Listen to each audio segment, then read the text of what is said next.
Hello, my name is Ira Bell, and I am an astronomical and planetary sciences student at Arizona State University's School of Earth and Space Exploration. In this lecture, I'm going to talk about a hypothetical universe which has different characteristics than the universe we know today.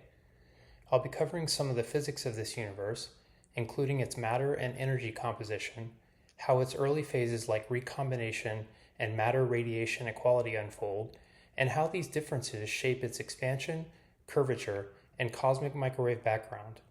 We'll explore how small changes in its density parameters ripple through to big observational consequences, and ultimately, its fate. Before we dive into this hypothetical universe, which I have named the heavy realm, let's take a moment to review the key phases of our cosmic evolution, from the Big Bang to the eventual balance of matter, energy, and structure. On the left, we see the moment of Big Bang nucleosynthesis. This is the moment the universe begins, and the first atomic nuclei are formed. In the middle panel, we begin the transition into the primordial soup. This is a hot and dense plasma filled with particles and photons that are scattered everywhere. On the right, we see the universe after recombination, where it finally becomes transparent, and the cosmic microwave background, or CMB, is released. These phases lay the groundwork for structure formation and cosmic expansion. Let me start with the beginning, creation. At this moment, time and space are born. The universe begins. Everything new expands. Quantum fluctuations seed this new structure. All four of the fundamental forces, gravity, electromagnetism, the strong force, and the weak force, are unified into a single force of nature. Then, as the universe begins to cool, these forces begin to separate to do their work. Just minutes later, during a period called Big Bang nucleosynthesis, or BBN, light elements like hydrogen and helium begin to form. This first phase is mesmerizing because it marks the birth of physics as we know it. This moment is so profound that even religious traditions across cultures have looked to this beginning as a source of meaning, mystery, and awe. And then, in a sudden, almost unimaginable shift, the universe explodes outward. Inflation kicks in. This is a burst of faster-than-light expansion that smooths out the cosmos. When the inflation ends, the universe reheats and becomes a dense, hot plasma. During this phase, protons and neutrons begin fusing to form light elements like hydrogen, helium, and subtle traces of lithium. After BBN, the universe enters its next phase, the primordial soup. For the next 380,000 years, the cosmos is a glowing plasma of free protons, electrons, photons, neutrinos, and dark matter. These particles are in constant interaction, especially photons, which keep bouncing off free electrons through something known as Thomson scattering. Because of this, the universe is opaque, meaning light can't travel far without being scattered about. Meanwhile, tiny density fluctuations start to grow under the pull of gravity. This phase continues until the universe cools just enough for atoms to form, which will then set stage for recombination and the release of the cosmic microwave background. At around 380,000 years after the Big Bang, the universe cools enough for electrons to bind to nuclei, forming the first neutral atoms. This phase is known as recombination, but it doesn't happen all at once. It's a gradual process that unfolds over time as the universe cools. During this interval, the free electron fraction drops from nearly 1 to less than 1 part in 10,000. And once the number of free electrons becomes low enough, photons stop scattering off them and begin traveling freely through space. This moment is known as photon decoupling. It happens just after recombination and gives rise to the cosmic microwave background, which is the oldest light we can observe. From this point forward, the universe becomes transparent. Light can finally move unimpeded, revealing the structure of the early universe. After recombination, the main drivers of cosmic evolution are dark matter and normal matter, which dominate the formation of galaxies, stars, and clusters. Later on, dark energy begins to dominate the expansion of the universe, and as we'll explore in our hypothetical universe, changing the balance of these components leads to entirely different cosmic outcomes. Now let's create our hypothetical universe, which I call the heavy realm. Using a Planck cosmic microwave background simulator, we can adjust three key components: normal matter, dark matter, and dark energy. On the left, you see the simulated CMB pattern of the heavy realm based on my parameters, and on the right, you see the CMB pattern for our observed universe as measured by Planck. I set omega b, or normal matter, to 0.675, much higher than the benchmark value of 0.05. This represents baryonic matter, the atoms and elements that make up stars, planets, gas, and us. I raised cold dark matter, omega c, to 0.775, which is nearly 3 times the benchmark value of 0.275. Dark matter is invisible and doesn't interact with light, but it provides the gravitational scaffolding for galaxies and clusters. It's essential for galaxy formation. Lastly, I reduced dark energy, omega lambda, to 0.05, which is quite a dramatic drop from the 0.675 we see in our universe. This change should mean that the heavy realm doesn't accelerate in the same way. It's much denser and will essentially evolve quite differently. The total density of the heavy realm is omega 0 1.5, compared to our flat universe at 1.0. This means it's a closed and curved universe, which I suspected would have a very different fate. If we take a look at the texture of the CMB map, we see that our universe shown on the upper right has a much tighter feature area for its hot and cold spots. Our heavy realm textures shown in the main area on the left appear a bit smoother and a little bit clumpier. It looks like some of the larger features are dominating here. These plots show how much power or variation exists at each scale, from large on the left to small on the right. The x-axis here is labeled L, or multipole moment. It's a mathematical way of slicing up the sky. High L values correspond to smaller angular features. Anisotropy, shown on the y-axis, means small differences in temperature. Since the early universe wasn't perfectly smooth, there were tiny fluctuations, which left imprints on the cosmic microwave background. On the right plot, you see our universe with its first acoustic peak occurring at L about 220, corresponding to an angular scale of about 0.8 degrees. This peak reflects the largest scale sound waves that had time to form before recombination. Looking at the heavy realm on the left, the first peak has shifted to L285, which means these acoustic features are forming on smaller angular scales, around 0.6 degrees. This shift tells us that the universe is spatially curved, in this case, positively curved or closed. Summarizing how the heavy realm differs from our observed universe, this table compares the key cosmological parameters of both models. On the left are values for my simulated universe, and on the right, the benchmark lambda CDM universe. In the heavy realm, I significantly increased the density of normal matter to omega b equals 0.675, and dark matter to omega dm equals 0.775, giving a combined matter density, omega m, of 1.45. This is far above the benchmark value of just 0.325. In contrast, I decreased the dark energy content to omega lambda at 0.05 compared to 0.675 in the benchmark model. These values give my universe a total density, omega 0, of 1.5, well above the flat value of 1.0, indicating strong positive curvature, a closed universe. This results in a shorter expansion history, with the heavy realm being about 9 billion years old compared to 13.8 billion years old for our real universe. The curvature also shifts the position of the first acoustic peak in the cosmic microwave background. In the heavy realm, it appears around L equals 285, corresponding to a smaller angular scale of about 0.6 degrees, while in the benchmark universe it occurs near L 220 at about 0.8 degrees. So from this comparison, we can see how changing just a few parameters dramatically alters the universe's structure, age, curvature, and observable features. This sets the stage for further analysis of recombination, the CMB power spectrum, and cosmic fate.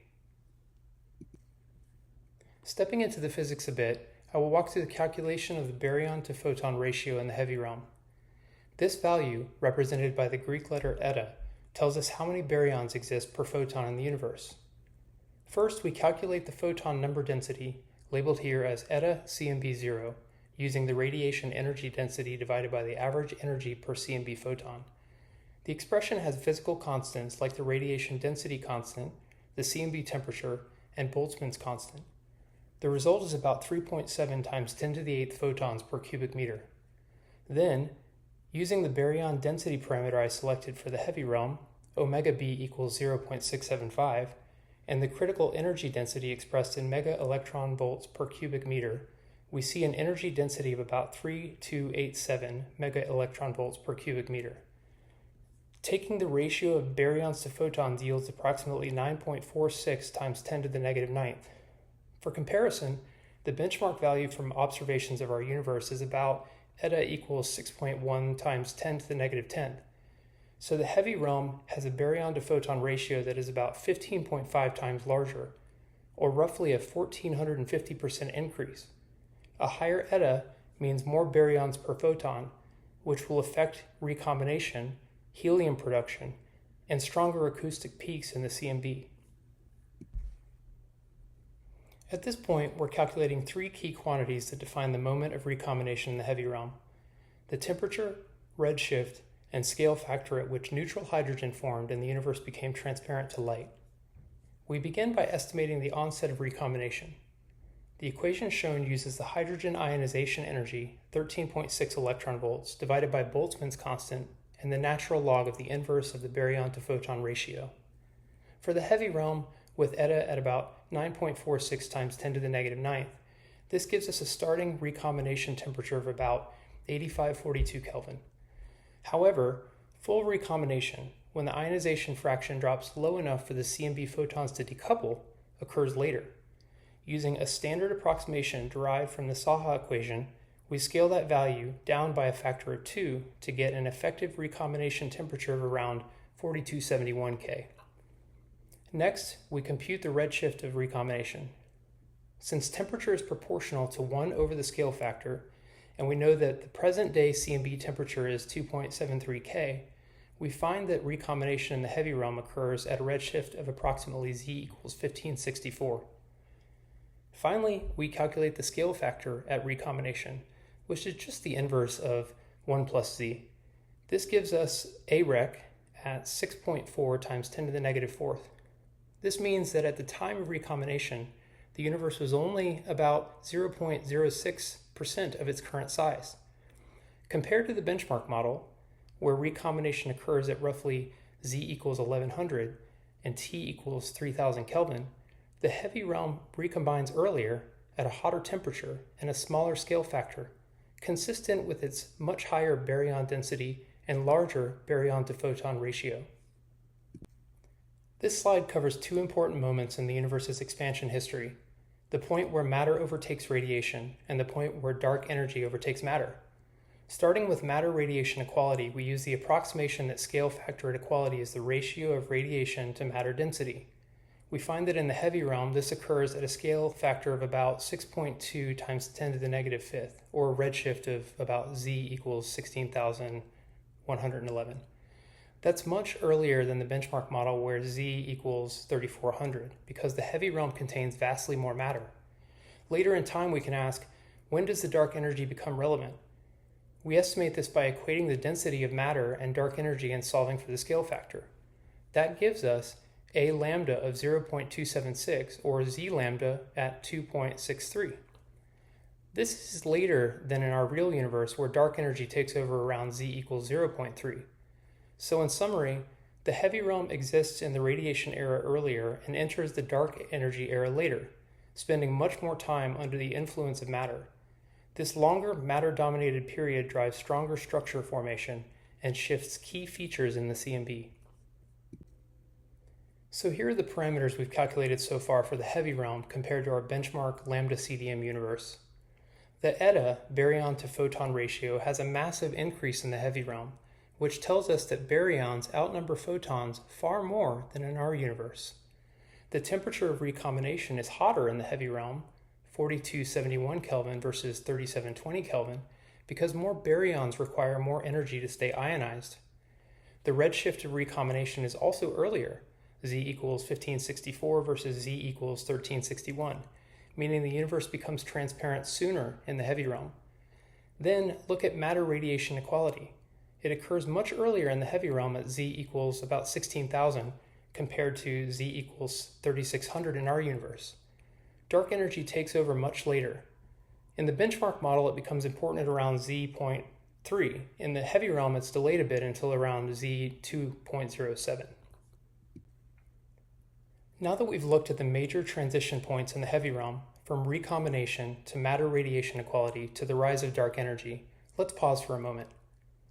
Imagine freezing the expansion of the universe and zooming in on a single moment in its history. What would the universe look like right then? For this, we're going to take a snapshot and analyze the physics at a specific redshift, z equals 100, deep in the matter-dominated era. At this moment, we'll calculate the expansion rate, known as the Hubble parameter, the total energy density, the curvature, and whether the universe is accelerating or decelerating. So at z equals 100, we have picked a moment well within the matter-dominated epoch of the heavy realm. At this redshift, the scale factor is 0.0099, meaning the universe is just under 1% of its current size. To understand the expansion behavior at this moment, we use the Friedmann equation for a matter-dominated universe. H of t squared equals h naught squared times omega m naught times a to the minus 3. We find that h of t equals 8.6 times 10 to the fourth kilometers per second per megaparsec, which is more than 1,200 times faster than today's expansion rate. Now that we have calculated the expansion rate at redshift z equals 100, we will calculate the critical energy density, which helps us determine whether the universe is flat or curved. Using the Friedmann equation, rho crit equals 3h squared over 8 pi g, and multiplying by the speed of light squared to get the energy density, we find that epsilon crit is equal to about 7.9 times 10 to the 9th mega electron volts per cubic meter. We then calculate the actual matter energy density epsilon m at this moment, which yields a higher number of 1.12 times 10 to the 10th mega electron volts per cubic meter. Since epsilon m is greater than epsilon crit, we can say that the matter density at this moment exceeds the critical threshold, meaning the universe is spatially closed at z equals 100 as expected. In a closed universe like the heavy realm, space isn't infinite and flat. It actually ends up curving back on itself. The radius of curvature will show how strongly space is curved at a given moment. To calculate the curvature radius today, we use the formula r naught equals c divided by h of t times the square root of 1 over omega naught minus 1. This gives us roughly 6.1 times 10 to the third megaparsecs. If we scale this to our z equals 100 moment using the scale factor, the curvature radius becomes about 60 megaparsecs. So what's the fate of this heavy, curved universe? We place the heavy realm on the omega m versus omega lambda plane taken from Bryden's figure 8.7. In the top plot, the heavy realm lands outside of the observed eclipse and above the flat line, showing that it is spatially closed. This is in alignment with all of the calculations we performed. In the bottom plot, our heavy realm is in an interesting position. It lands right on the cusp between a big chill and a big crunch. It also seems to be slowing down, though the expansion continues for a long time. Ultimately, if I had to decide the fate of the heavy realm, I'd err on the side of a big chill.